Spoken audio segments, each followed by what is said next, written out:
The gardener's secret. Just before we begin, your presence means a lot. Say hi and share where you're tuning in from, only if you want to. The mansion's gothic silhouette loomed against storm clouds that mirrored her mood perfectly. Today, she would fire Eddie Morrison, the groundskeeper who had somehow wormed his way into her granddaughter's hearts. Today, she would announce the sale of Wellington Manor to the highest bidder. Today, she would finally close this chapter of grief and move forward with her life. At 65, Margaret had built an empire from nothing, transforming a small textile business into Wellington Industries, a multinational corporation worth $12 billion. She had survived corporate sharks, hostile takeovers, and personal tragedies that would have broken lesser people. But nothing had prepared her for the hollow ache that had consumed her since her son James died in that car accident 18 months ago.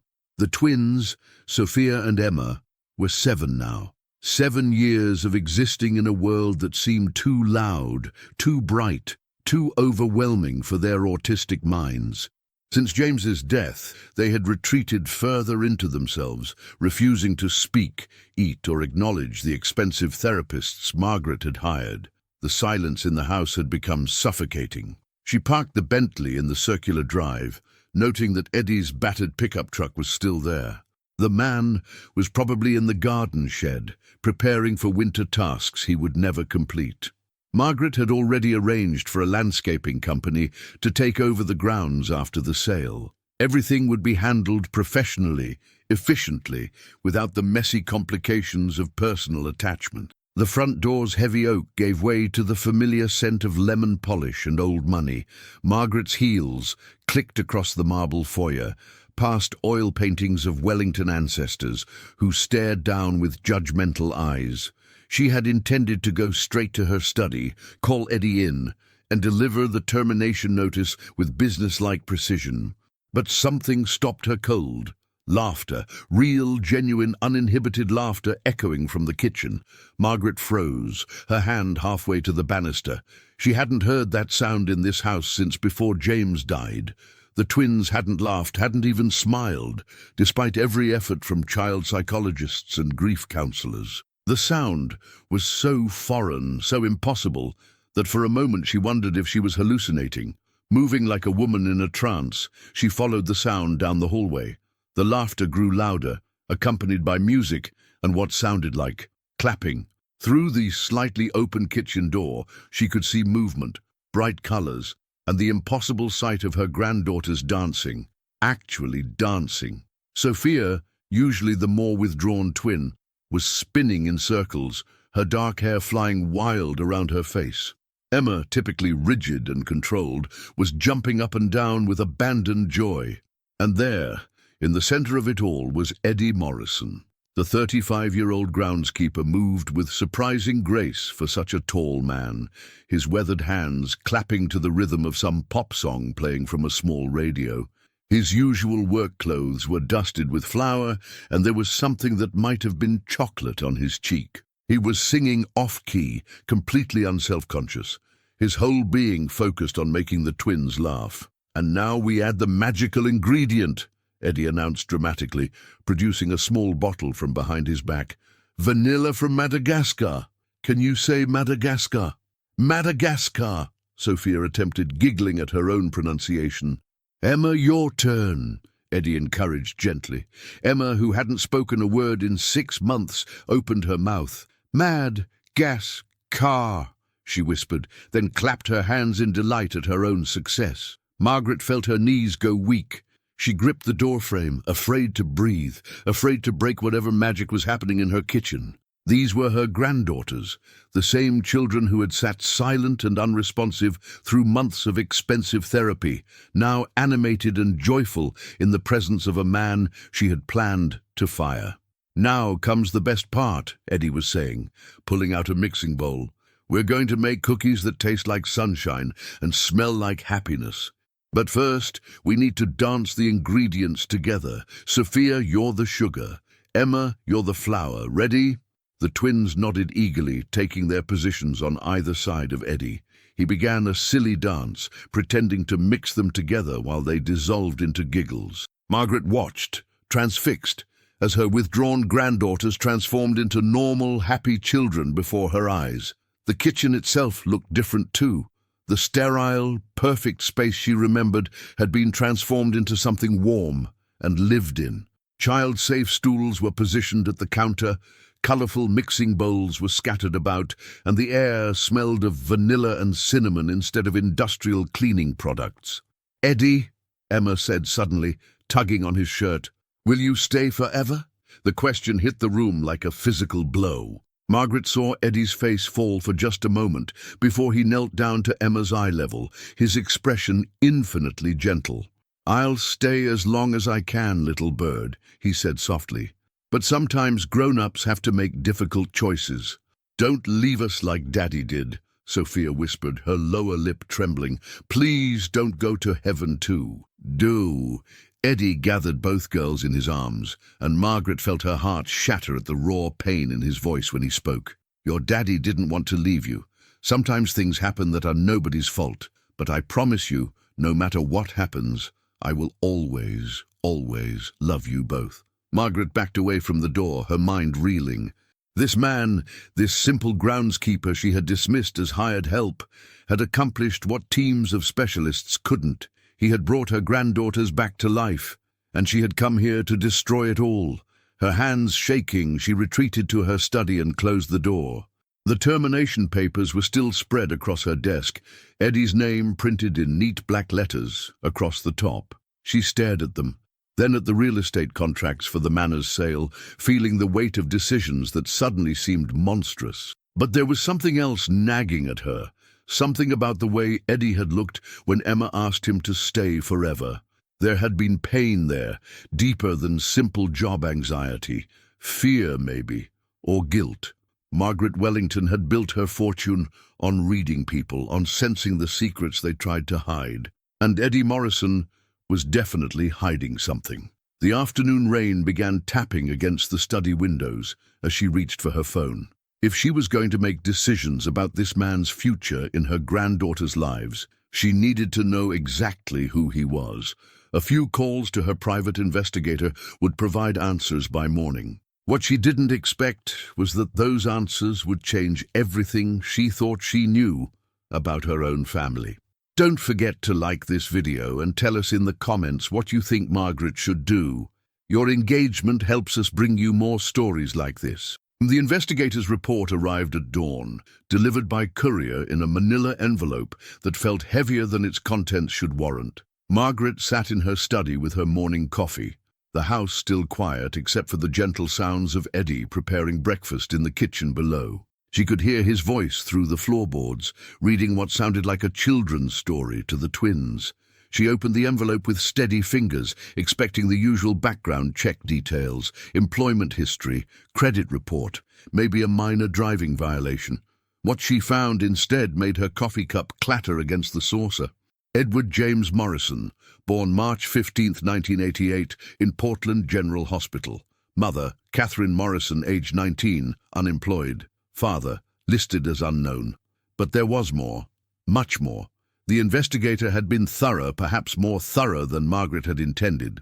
Hospital records, sealed adoption files that had mysteriously become accessible to someone with the right connections and deeper pockets. The truth was laid out in clinical black and white. Each document, a piece of a puzzle that formed a picture Margaret never could have imagined. Eddie wasn't just her employee, he was James's half-brother. The revelation hit her like a physical blow. Her late husband, Charles Wellington, had had an affair 35 years ago with a young woman named Catherine Morrison. The timeline was perfect, devastating in its precision. Charles had been traveling frequently then, establishing Wellington Industries' West Coast operations. Margaret had been pregnant with James, dealing with morning sickness and the loneliness of her husband's constant absence. She had never suspected, never had reason to. Catherine Morrison had given birth to a son she couldn't afford to raise. The boy had gone into foster care, bounced between homes, aged out of the system at 18 with nothing but a high school diploma and his father's eyes. Eyes that Margaret now realized were hauntingly familiar, though she had never made the connection. The final document in the file was a death certificate. Catherine Morrison, dead of cancer at 34, when Eddie was just 14. She had died without ever revealing the identity of her son's father, taking Charles Wellington's secret to her grave. Margaret set the papers down with trembling hands. This man, this gardener she had planned to fire, was her stepson, the twins' uncle, family. But there was more in the envelope, recent medical records that the investigator had somehow obtained. Margaret's breath caught in her throat as she read the diagnosis. Early-stage lung cancer, caught during a routine checkup 6 months ago. Treatment options outlined, prognosis cautiously optimistic with aggressive therapy. Eddie Morrison was dying, and he was doing it alone. The treatment costs outlined in the medical files were staggering, far beyond what a groundskeeper could afford even with insurance. Margaret did quick mental calculations and felt sick. Eddie had been choosing between his own medical care and what? What was he spending his money on instead? A sound from the kitchen drew her attention. The twins were giggling again, their voices bright with joy. Through her study window, she could see into the kitchen garden where Eddie had apparently been teaching them to grow vegetables. Tiny planters lined the windowsills, each labeled in a child's careful handwriting. Sophia's tomatoes, Emma's basil, Uncle Eddie's flowers. Uncle Eddie. The title hit her like another revelation. The twins had been calling him that all along, hadn't they? She had assumed it was just their way of showing affection for a kind adult, the way children sometimes adopt honorary family members. She had never realized they were literally correct. Margaret rose from her desk and walked to the window, watching as Eddie emerged from the kitchen with the twins following like devoted shadows. He was carrying a tray of what appeared to be the cookies they had been making yesterday, still warm from the oven. The twins each held small glasses of milk, walking carefully to avoid spills. They settled under the old oak tree, Eddie sitting cross-legged on the grass while Sophia and Emma curled up on either side of him. From her window, Margaret could see him talking animatedly, probably telling some story that had the twins hanging on every word. The scene was picture-perfect, a Norman Rockwell painting of family contentment. Family. The word kept echoing in her mind. This man had been in her employment for 2 years, caring for her grounds, maintaining the gardens James had loved as a child. He had watched her struggle with the twins' withdrawal after their father's death, had probably seen her frustration and helplessness, and all that time he had known who he was. Known that those little girls were his nieces, that this house should have been as much his heritage as James's, but he had never said a word, had never tried to claim any connection or ask for anything beyond his modest salary. He had simply helped, quietly, steadily, without expectation or demand. The medical bills made sense now. Eddie wasn't neglecting his treatment out of ignorance or stubbornness. He was choosing to spend his limited resources on the twins instead. The special ingredients for their cookies, the child-safe tools and supplies she had noticed in the kitchen, the little planters and seeds for their garden project. He was using his own money he needed for cancer treatment, to bring joy to 2 traumatized children who weren't even officially his family. Margaret felt something crack inside her chest, a wall she had built around her heart after James died. This man, this stranger who was somehow family, was sacrificing his life for her granddaughters. And she had come home yesterday planning to fire him. The intercom on her desk buzzed. "Mrs. Wellington." Eddie's voice slightly tinny through the speaker. "I've made lunch for the girls. Would you like me to bring you a plate?" Such a simple question, asked without presumption or expectation. The same question he had asked every day for 2 years. Always polite, always respectful of boundaries. She had never realized he had every right to cross. "I'll be down in a moment," she heard herself say. Margaret looked once more at the papers scattered across her desk. Medical bills, background checks, the real estate contract for the manor's sale, her entire life's work laid out in neat piles, organized and purposeful. But suddenly, none of it seemed as important as the scene unfolding under the oak tree outside her window. She was still holding the death certificate for Catherine Morrison, Eddie's mother. The woman had been younger than Margaret was now when she died, leaving her teenage son completely alone in the world. No family, no support system, no one to help him navigate the complexities of growing up. Except maybe he hadn't been as alone as everyone thought. Maybe somewhere in Portland, a billionaire's wife had been living her privileged life, unaware that her husband's son was struggling in foster care just a few hours' drive away. Margaret folded the death certificate carefully and placed it in her desk drawer. Some secrets were too heavy to carry alone, but this one wasn't hers to bear. It belonged to Charles, and Charles was dead. What mattered now was the living, the man downstairs who had spent 2 years loving her granddaughters without asking for anything in return, the children who had found happiness again in the most unlikely place, and herself, a woman who had spent so much energy protecting her heart that she had forgotten how to use it. The sound of laughter drifted up from the kitchen again, and Margaret Wellington made a decision that would have shocked the board members of her company. For once in her life, she was going to let her heart lead instead of her head. But first, she needed to understand exactly what she was walking into. 03. Your support means the world to us. Please like and subscribe if you're enjoying this story, and let us know in the comments what you think will happen next. Margaret descended the main staircase with the careful composure she had perfected over decades of boardroom negotiations, but her heart was racing. The medical report was folded in her jacket pocket, a secret weight that changed everything about the conversation she was about to have. The kitchen was warm and inviting, filled with the scent of fresh bread and something that smelled like homemade soup. Eddie was at the stove, stirring a pot while humming softly. The twins sat at the breakfast bar, coloring in books that Margaret didn't recognize. Everything about the scene was domestic and comfortable, so different from the sterile perfection she usually maintained. Mrs. Wellington, Sophia looked up with bright eyes, holding up her coloring page. Look, Eddie taught us to color inside the lines, but he says it's okay to go outside sometimes too, when you're making art. Margaret studied the drawing, a wild explosion of purple and green that might have been flowers or abstract expression.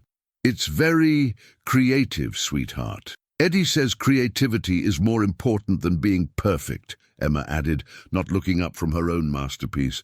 He says perfect is boring. Does he now? Margaret glanced at Eddie, who had turned from the stove with an expression of mild panic. I hope that's all right, Mrs. Wellington. I just thought they seemed so worried about making mistakes. It's fine, Margaret said, surprised to find that she meant it. What are you making? It smells wonderful. Eddie's face relaxed slightly. Chicken and vegetable soup. I noticed the girls haven't been eating much lately, so I thought something warm and comforting might help. There's plenty if you'd like some. The offer was made without expectation, the same way he had been making such offers for 2 years. But today, Margaret heard something different in his tone. A gentleness that spoke of genuine care, not just professional courtesy. That would be nice, thank you. Eddie served the soup in Margaret's finest china bowls, treating the everyday lunch with the same care he might show a formal dinner. The twins chatted happily about their morning activities, their garden plans, a butterfly they had seen in the greenhouse, normal childhood concerns, miraculous in their ordinariness. Margaret ate slowly, watching Eddie interact with Sophia and Emma. He listened to every word they said, as if it were the most important thing he had ever heard. When Emma spilled a little soup on her shirt, he cleaned it up matter-of-factly, without making her feel ashamed. When Sophia asked if they could have cookies for dessert, he said yes, but only if they finished their vegetables first. He parented them. The realization hit Margaret with sudden clarity. This man was parenting her granddaughters with a natural ease that she had never possessed, not even with James. He set boundaries gently but firmly, praised their efforts rather than their results, and somehow made them feel safe enough to be children again. After lunch, Eddie sent the twins to wash their hands and get ready for what he called quiet time. They went without complaint, secure in the routine he had apparently established. "Mrs. Wellington," Eddie said when they were alone, "I wanted to talk to you about something. I know you're planning to sell the manor, and I understand. It's a big place for just you and the girls. But I was wondering, I'd like to help with the transition. Maybe I could recommend some services for the new owners, help train whatever staff they bring in." He was trying to make his own firing easier for her. The gesture was so selfless, so typically Eddie, that Margaret felt her throat tighten. "Actually, I wanted to discuss your employment with me," she began. Eddie's face went carefully blank. "Of course. I understand if you need to make changes. I'd like a little time to prepare the girls, if that's possible. Maybe wait until after the sale is final. They've had enough disruption in their lives." "Eddie," Margaret's voice was sharper than she intended. "How long have you known?" "Known what?" But there was something in his eyes, a flicker of understanding and fear. "About James, about your connection to this family." The color drained from Eddie's face. For a moment he looked like he might deny it, but then his shoulders sagged in defeat. "Since the day I interviewed for this job," he said quietly, "I saw the family photos in your office. James had our father's eyes, same as mine. And you never said anything, never tried to." "To what?" "Claim some inheritance, demand recognition." Eddie's voice was gentle but firm. "Mrs. Wellington, I spent my childhood being shuffled between foster homes. I learned early that family isn't about blood or money or what you think you deserve. It's about showing up day after day for the people you love." Margaret felt something shift in her chest. "Is that what you've been doing, showing up? Those little girls lost their daddy. They were drowning in grief, and nobody seemed to know how to help them. I thought maybe I could make a difference. Maybe I could be what they needed, even if they never knew why." "And what about what you need?" Margaret pulled the medical report from her pocket and placed it on the kitchen counter, like cancer treatment. Eddie went very still, staring at the papers as if they were a poisonous snake. "How did you—" "I had you investigated. I wanted to know who I was trusting with my granddaughters." Margaret's voice softened. "I never expected to find out you were family." "I'm not family," Eddie said quickly. "Not really. Your husband, our father, he never acknowledged me, never even knew I existed, probably. I don't have any claim to." "Stop!" Margaret's command cut through his protest. "You're James's brother. You're Sophia and Emma's uncle. Your family, whether any of us planned it or not." Eddie looked at her with something that might have been hope, quickly suppressed. "What are you saying?" "I'm saying that for 2 years you've been taking care of my granddaughters better than I have. You've brought them back to life when I couldn't even figure out how to make them smile. And you've been doing it while fighting cancer alone, spending your own money to make them happy when you should be spending it on treatment. They need you alive," Margaret interrupted. "They need their Uncle Eddie to get well and stay in their lives. And despite everything I thought I wanted, I think I need that too." Eddie stared at her, speechless. "I'm not selling the manor," Margaret continued, the words coming easier now. "And you're not going anywhere. We're going to get you the best medical care money can buy, and you're going to let me help you, because that's what family does. Mrs. Wellington, I can't accept." "Margaret, my name is Margaret. And yes, you can accept, because I'm not asking, I'm telling you." She smiled, feeling lighter than she had in months. "Besides, someone needs to teach me how to make those cookies. I have a feeling Sophia and Emma are going to expect them regularly." Eddie's composure finally cracked. His eyes filled with tears he was too proud to let fall. "I don't know how to thank you. You don't need to thank me. You just need to get well. The girls need their uncle and I—" Margaret paused, surprised by her own words. "I think I need my family too. All of it. Even the parts I didn't know I had." From upstairs came the sound of small feet running across hardwood floors, followed by delighted squeals. The twins were awake from quiet time, ready for whatever adventure Eddie had planned next. "We should probably tell them," Margaret said. "About us being family, I mean." Eddie nodded, wiping his eyes quickly. "They'll be so happy." They've been asking me forever why I don't have a family like they do. Now you do, Margaret said simply. We all do. The kitchen door burst open and Sophia and Emma tumbled in, full of energy and chattering about a game they wanted to play in the garden. They barely paused before wrapping Eddie in fierce hugs, their natural affection for him as obvious as breathing. Looking at the three of them together, Margaret finally understood what James had seen in this place. Not just a house or an inheritance, but a home. A place where family gathered, where love was expressed in warm kitchens and homemade cookies and quiet moments under oak trees. She had almost lost it all, almost destroyed the very thing that could save them all. But perhaps it wasn't too late. Perhaps there was still time to build something new from the pieces of what remained. As Eddie lifted Emma onto his shoulders and Sophia grabbed Margaret's hand to drag her toward the garden, Margaret Wellington allowed herself to believe in second chances. After all, family was worth fighting for, even when you discovered it in the most unexpected places. 3 weeks had passed since Margaret's revelation, and Wellington Manor had transformed into something unrecognizable. The sterile perfection that had once defined every room was giving way to something warmer, more alive. Children's artwork hung on refrigerator doors. Small shoes were scattered by the back entrance, and the sound of laughter had become a daily occurrence. Eddie's first oncology appointment had been scheduled at Seattle Cancer Center, the most prestigious treatment facility on the West Coast. Margaret had insisted on accompanying him, despite his protests that he could handle it alone. The ride in her Bentley had been awkward at first, both of them navigating the strange new dynamic of their relationship. "You don't have to do this," Eddie had said as they pulled into the medical center's parking garage. "I know this isn't what you signed up for when you hired a gardener." Margaret had turned off the engine and looked at him directly. "Eddie, I've spent 40 years running a company by making difficult decisions quickly and sticking with them. This isn't difficult. This is family. A deal." The word still felt foreign on her tongue, but less so each time she said it. Dr. Sarah Chen, the oncologist, had been cautiously optimistic. The cancer was caught early, the tumors were small, and Eddie's general health was excellent, despite months of skipping meals to buy special ingredients for the twins' comfort foods. The treatment plan would be aggressive but manageable. Surgery, followed by 6 months of chemotherapy.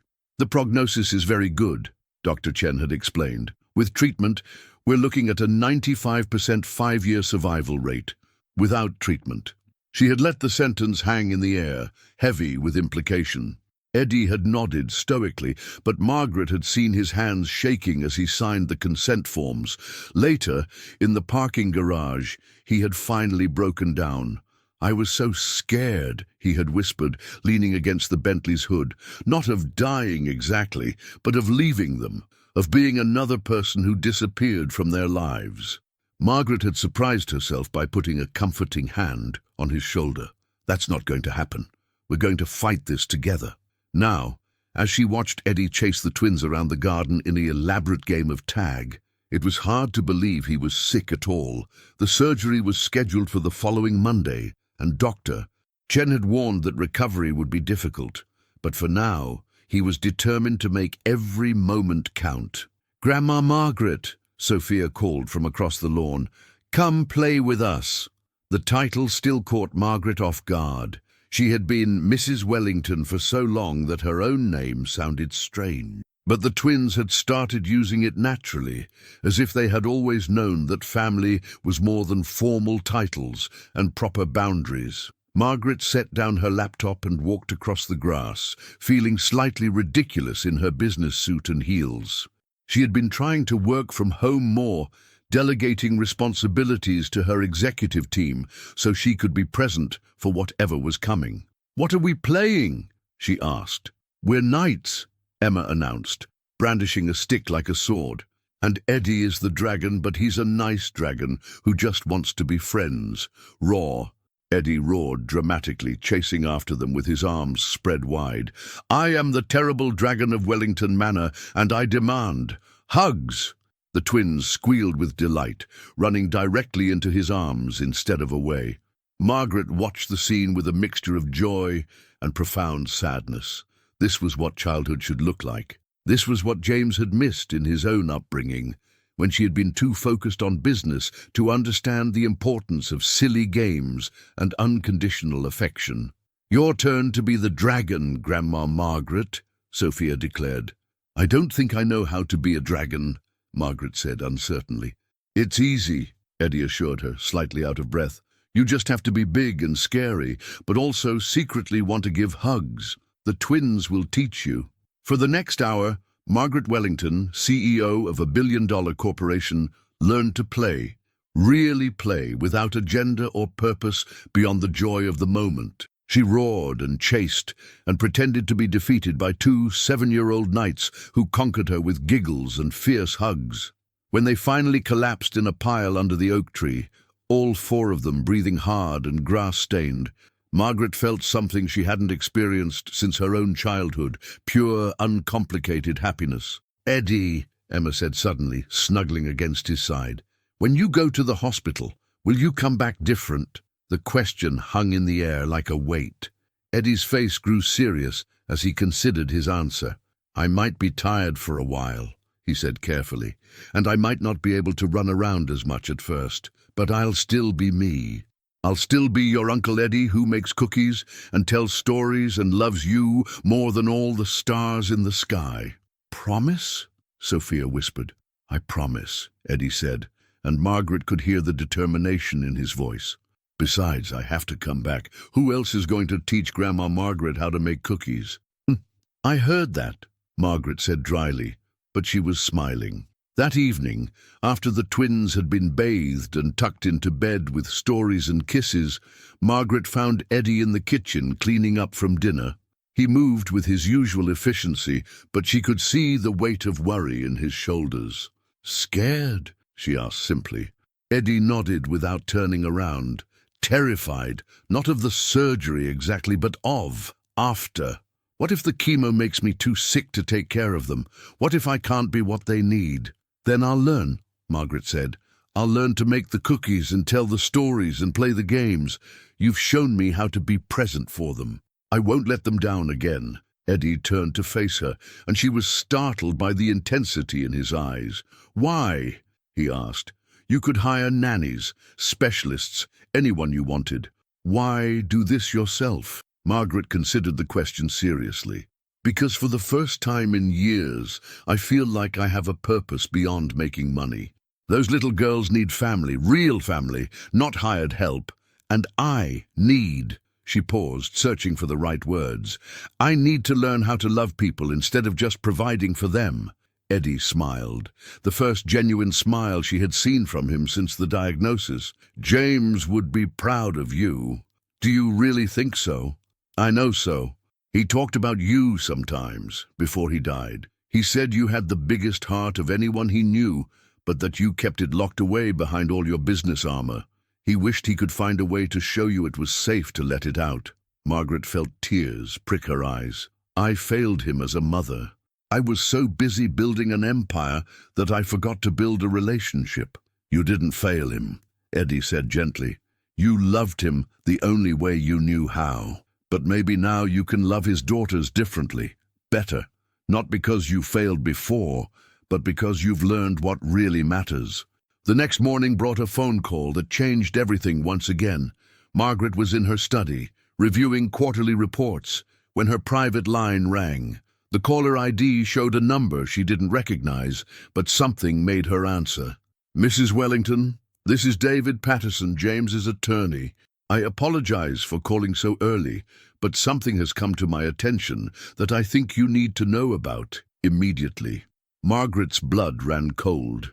"What kind of something?" "I've been going through James's personal effects, items that were stored at my office rather than delivered to you after his death. There are some documents here. Letters, actually, that I think you should see. Would it be possible for me to bring them to you today?" 2 hours later, Margaret sat in her study with a manila envelope that looked remarkably similar to the one that had contained Eddie's background check. But the contents of this envelope would prove even more shocking. The letters were written in James's careful handwriting, dated just weeks before his death. There were 3 of them, sealed in separate envelopes marked, "To be opened only in the event of my death." One was addressed to Margaret, one to the twins, and one simply said, "For Eddie Morrison." Margaret's hands shook as she opened the letter addressed to her.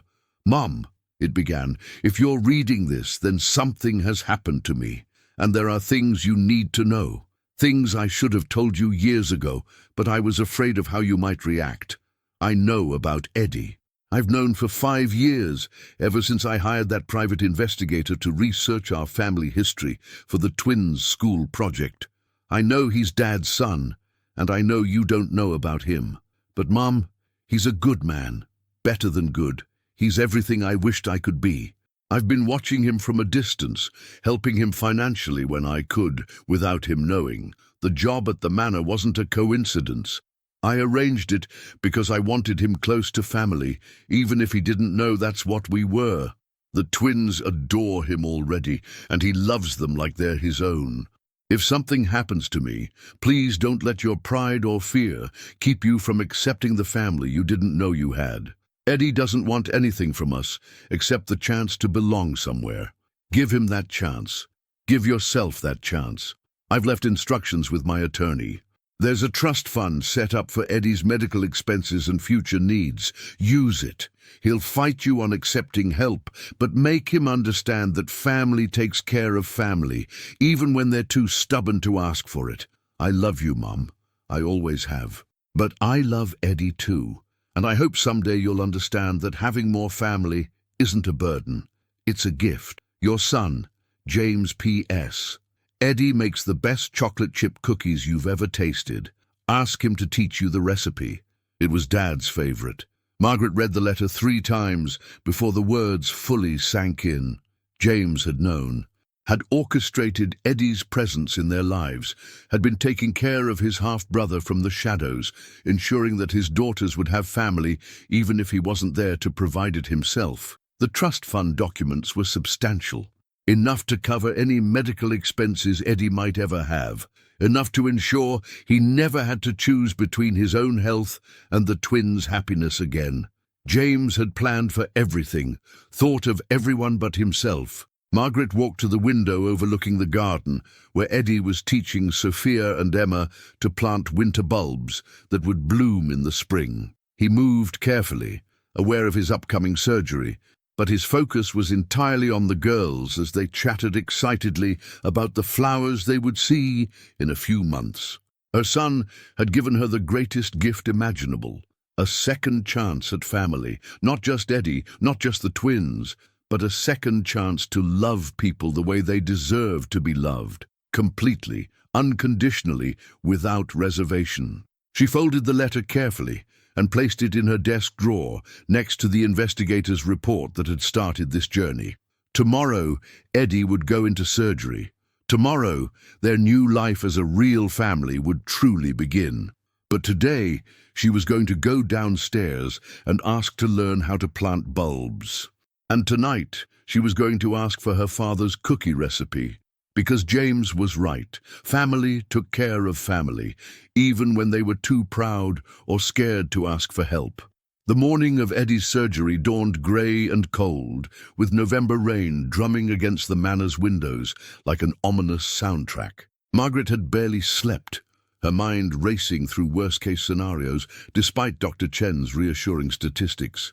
At 5 a.m., she gave up trying to rest and made her way to the kitchen, where she found Eddie already awake, sitting at the breakfast bar with a cup of coffee and a legal pad covered in his careful handwriting. "Couldn't sleep either?" she asked, pouring herself coffee from the pot he had prepared. "Making lists," Eddie said without looking up. "Instructions for taking care of the twins, schedules for their activities, recipes they like, bedtime routines. I know you're capable of figuring it all out, but I thought maybe having it written down would make the transition easier." Margaret sat down beside him and looked at the pages of detailed notes. Every aspect of Sophia and Emma's care was documented with the precision of someone who understood that details mattered, that routine provided security for children who had already lost too much. "You're going to be fine," she said firmly. "This surgery is routine. Dr. Chen said so." "I know. Intellectually, I know that, but I keep thinking about all the things that could go wrong, all the ways I might not be able to come back to them the way they need me to." Margaret studied his profile in the early morning light. "What aren't you telling me?" Eddie was quiet for a long moment, then set down his pen and turned to face her. "There's something I need you to know in case something happens." "Nothing is going to happen." "Margaret, please, just listen." Eddie's voice was urgent. "The twins aren't just my nieces. They mean everything to me. More than you know. More than I probably should have let them mean." "What are you talking about?" Eddie stood up and walked to the window, looking out at the garden where autumn leaves clung stubbornly to bare branches. "When James died, I watched those little girls shut down completely. They stopped talking, stopped eating, stopped being children, and everyone around them was trying so hard to fix them that nobody was just present with them in their pain." Margaret felt something cold settle in her stomach.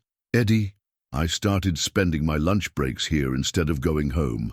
Just sitting with them, not trying to make them feel better or teaching them anything, just being present.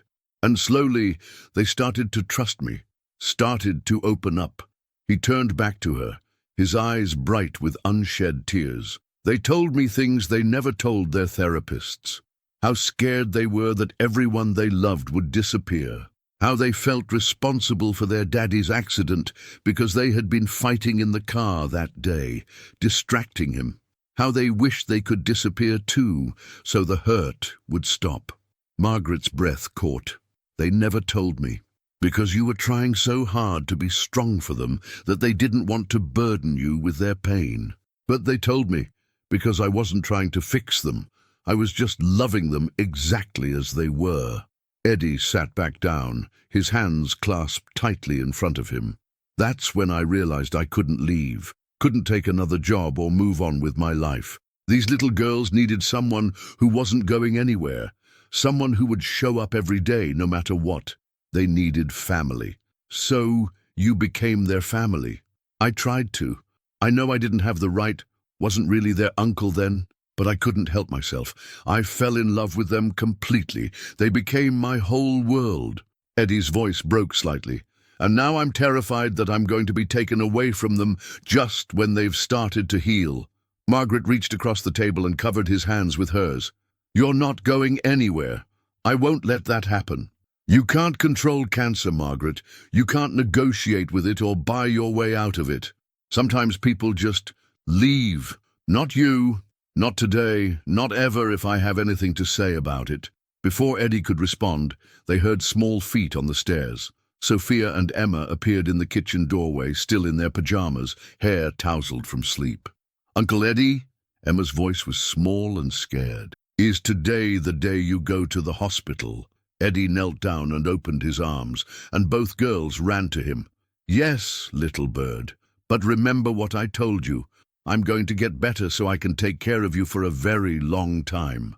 "What if you don't come back?" Sophia whispered into his neck. "Then Grandma Margaret will take very good care of you, just like I do. She's been learning all my secrets." Eddie met Margaret's eyes over the twins' heads. "And I'll always, always love you, no matter what happens."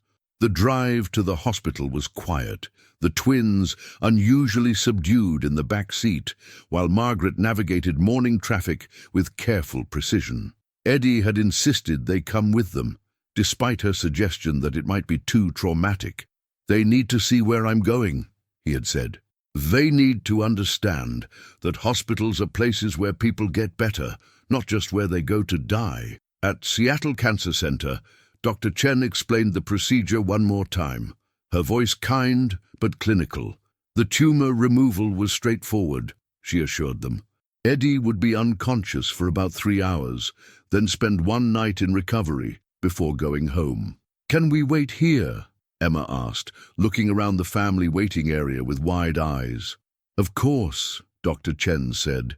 There's a special room for children with books and games, and I'll come talk to you as soon as Uncle Eddie is all done, okay?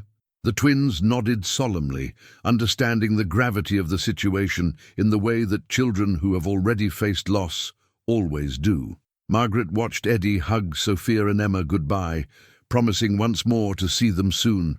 His calm demeanor was clearly for their benefit, but she could see the fear in his eyes as he was wheeled away for prep. The waiting was agony. Margaret tried to work on her laptop, but found herself reading the same email over and over without comprehension. The twins colored quietly, occasionally asking what time it was, or if Uncle Eddie was okay yet. The hours crawled by with glacial slowness. At hour 2, Sophia looked up from her coloring book. Grandma Margaret, if Uncle Eddie gets too sick to take care of us, will you send us away?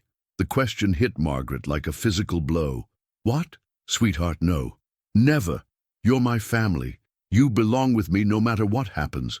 But you didn't want us before, Emma said matter-of-factly, before Uncle Eddie made us happy again. You were always working and you never played with us. Margaret set down her laptop and moved to sit beside them on the small couch.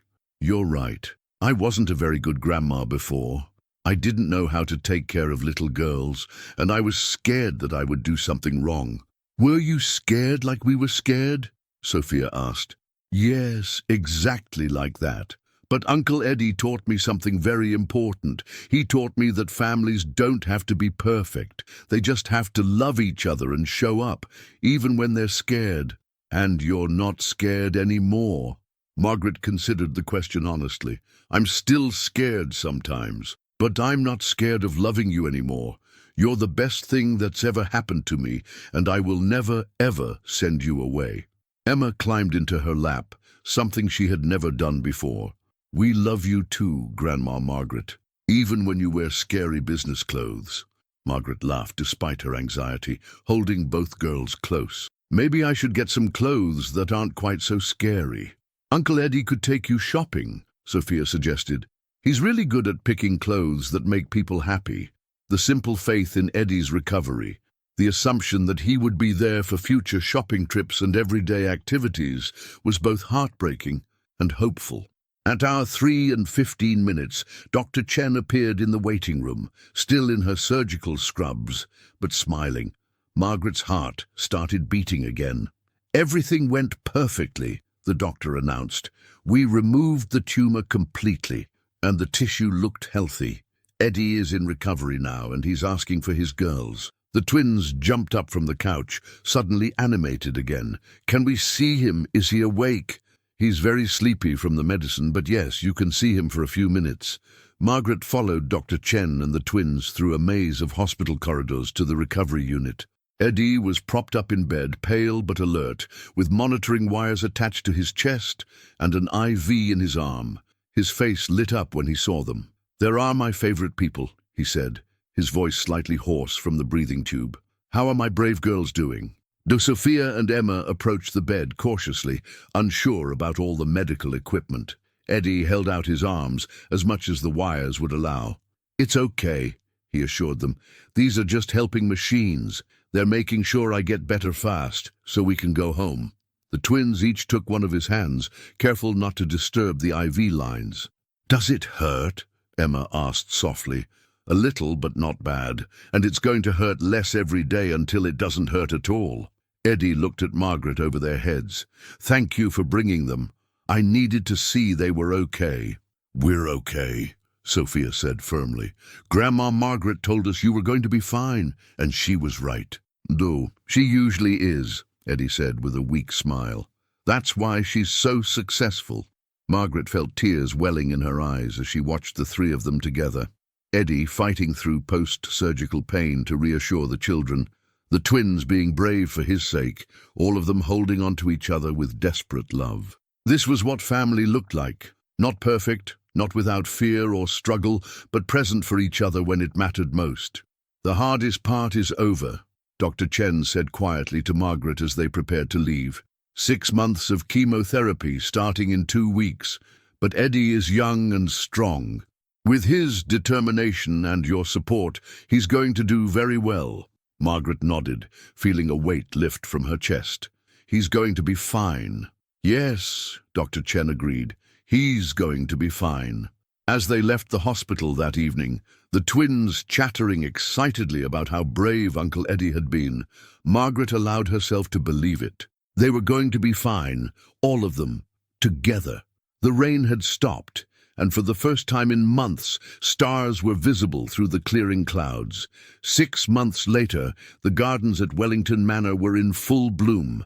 The spring bulbs that Eddie had taught the twins to plant during his recovery had burst forth in a riot of color: daffodils and tulips, crocuses and hyacinths, creating a living testament to faith in the future. Margaret stood at her study window, watching Sophia and Emma chase each other through the flower beds, while Eddie followed at a more sedate pace, still rebuilding his strength after completing chemotherapy the week before. The changes in all of them were remarkable.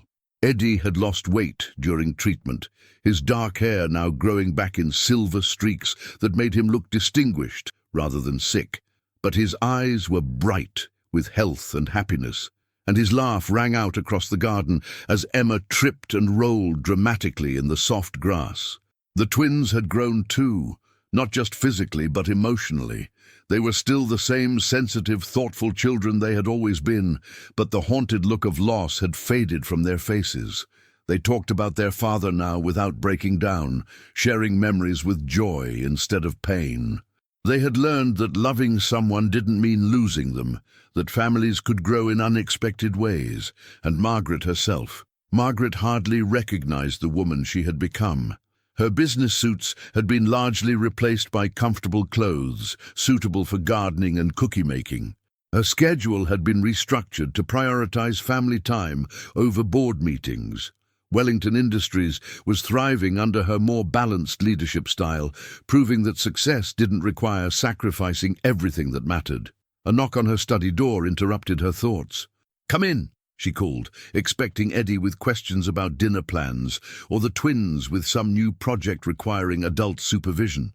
Instead, David Patterson, James's attorney, entered with a familiar manila envelope and an expression of barely contained excitement. "Margaret, I apologize for the intrusion, but something extraordinary has happened, something I think you need to know about immediately." Margaret's stomach clenched. After months of good news and steady progress, she had learned to be wary of unexpected visits from lawyers. "What kind of something?" "The best kind," David said, settling into the chair across from her desk. "It's about James's trust fund for Eddie, the one he set up before his death." "What about it?" "We've been using it for Eddie's medical expenses, just as James intended." "That's just it. You've barely touched it. Eddie's insurance covered most of his treatment costs, and what it didn't cover was relatively minimal. The trust fund has been invested conservatively, but even so, it's grown substantially. And there's something else." David opened the envelope and pulled out a thick stack of documents.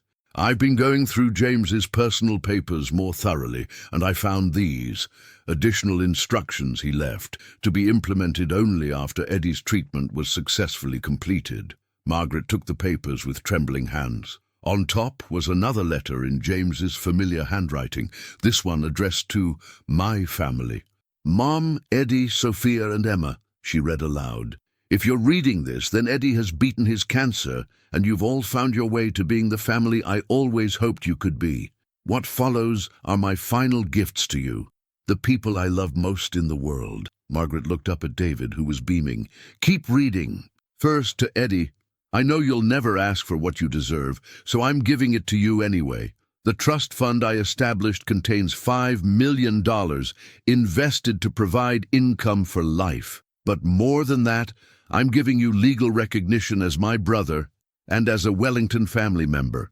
The adoption papers are enclosed, along with documentation establishing your rightful inheritance as Charles Wellington's son. The east wing of the manor is yours, to renovate and live in as you see fit. You're not an employee anymore, you're family." Margaret's breath caught. "He adopted Eddie posthumously?" "It's legally complex, but yes." James arranged for Eddie to be formally recognized as his brother and as a legitimate heir to the Wellington estate. It required some creative legal work, but it's all completely valid. Margaret continued reading, her voice growing thick with emotion. Second, to Mom, I'm giving you the thing you always claimed you didn't want but secretly craved, a retirement plan. The papers in this envelope transfer 49% of Wellington Industries to a family trust, with you maintaining controlling interest but sharing ownership with Eddie and the twins. The trust will provide income for all of you for life, and when you're ready to step back from active management, you can do so knowing the company will remain in family hands. 49%? Margaret stared at David in shock. That's worth approximately $4 billion, David confirmed. James wanted to ensure that Eddie and the twins would never want for anything, but more importantly, he wanted to give you permission to stop carrying the weight of everything alone. Margaret set down the letter with shaking hands. Through the window, she could see Eddie helping Emma retrieve a ball that had rolled under a rose bush, while Sophia danced around them, singing some made-up song about flowers and sunshine. There's more, David said gently. The final part. Margaret picked up the letter again, her eyes blurring with tears. Finally, to Sophia and Emma, you are the lights of my life, the reason for everything I've worked to build. The trust fund ensures your educations, your futures, and your security for as long as you live. But my real gift to you is Uncle Eddie and Grandma Margaret. Take care of each other, love each other fiercely, and remember that families aren't just about blood. They're about choosing to show up for each other every single day. I love you all more than words can express. Dad, James, son. Margaret folded the letter carefully, her heart so full she could barely speak. He planned all of this? Every detail.